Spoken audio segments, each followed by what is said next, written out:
You are watching The West Xirtus. kind of craves nonsense. No, I mean West the is always West looking and for like the next encourages and invites all rock. of the worst. Like they don't care what religion you are in Turkey.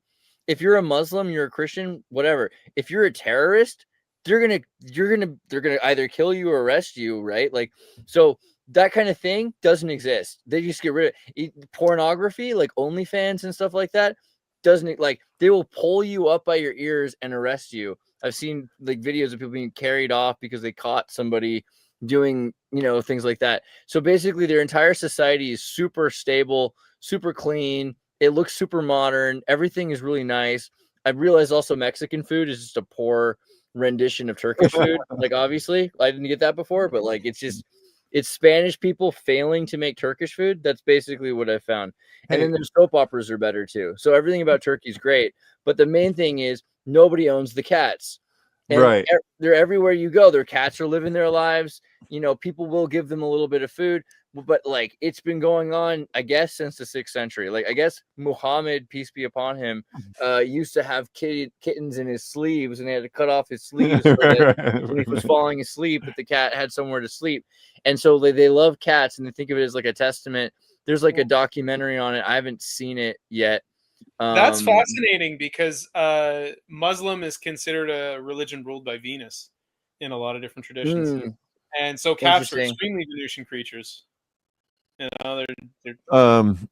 Who's that? You guys probably know Keith Kaczynski. What is his name? You know Ted what I'm talking Kaczynski, the Unabomber? What? No, You're Keith. talking about the Keith Zavinsky.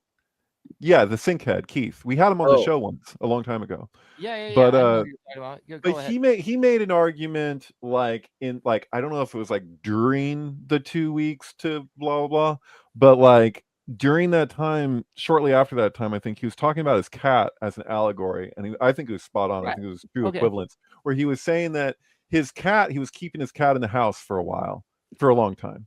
And he would see the cat at the window when you see a bird and he'd get all excited or whatever. And he's like, at a certain point, he's like, was worried. He was like, I know that if you let a cat roam free, that it has less of a life expectancy. This thing, it's vulnerable. Things can happen to it.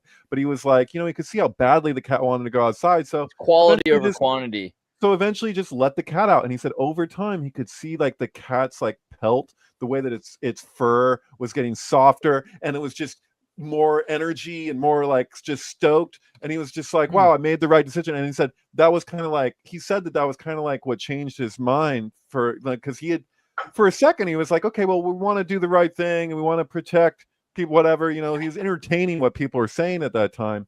And he was like, no, man. He was like, yes, there's risks, but at the same time, like, not just for yourself, but even if we were to say there's risk for other people, whatever it is, he was like, what do you want? Do you want the cat to be in this neurotic place, right? Or to just like how healthy it is to like let it live its freaking life despite the risk, And it was like, that's the difference in mindset when we're like, people are like, no, it's so bad, anything could happen. It's like, dude, like, right. Yeah. I mean, this is what trains you. If you think it's okay, if you're helping an animal by castrating it and locking it inside under house arrest for its whole life, then you think that that's something you should do for your children. I think that's the plan, and they're trying to get. And I've seen this all my life with the way people think they're helping by population control. That's modeled for them in a logical, practical example way. Animals everywhere. It's not necessarily like, it's the same thing as like, say you picked up an alligator from the wild, right? And then it was young, its parents had died, you learn to feed it, and then you throw it back out in the wild. It's not the same damn animal. No, but that's different, because I mean, with cats, if you just leave some chicken out every once in a while for the cat, but you let the cat kill mice and live outside and do its thing, that cat, I mean, sure, a cat could live longer, but that doesn't mean it has more life. You know what I mean? Like, a cat living outside might live shorter and get way more life out of it than this furball with a broken spirit that is inside of your house, right? Like, this is like your man. I think that this is related. Like, go to the private chat and hit the like link that I sent you about Hermes Trismegistus. Well, okay. While you're hitting that, I also want to bring up like the like what you're saying. Yeah, we'll do this first. We'll do this first. No, I mean, hey, you know what? No. Hermes had the thing with dogs, not cats. But go on. Okay, what you're talking about now, people really hate me. But like, look how quickly people are to, and it's painful. Like people don't want to do it, but like euthanizing their pets, right? They make the decision that it's the quality of life is gone. We got to take it out.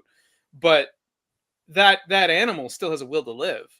You know, like if the animal still has a will to live, well, does that not lead us into where people are in a coma or something? Or that's. Anyways, what are you doing? Right, but it should be like Dr. Kevorkian, where you make the cat like push its own button. Press the button.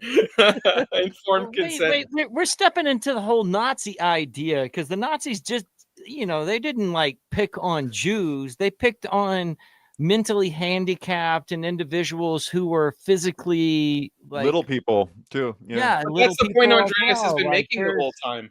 That's exactly why we're talking about this.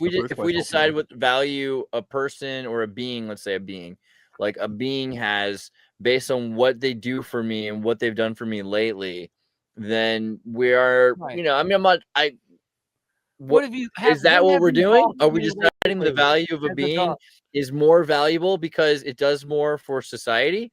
Because that does seem pretty collectivist. There's an argument that the reason why babies are so cute is a protective evolutionary thing, that we want to care for it because it's cute. They're not all cute. They're not all cute. Not all dogs are cute either. Not all cats are cute. But it is part of it's like, the fucking assholes. Babies are weird, man. They're just like naked. I mean, imagine a full-grown person acting like a baby. It's this naked, screaming person. I've seen it happen on the Senate floor. Begun. The clown war has.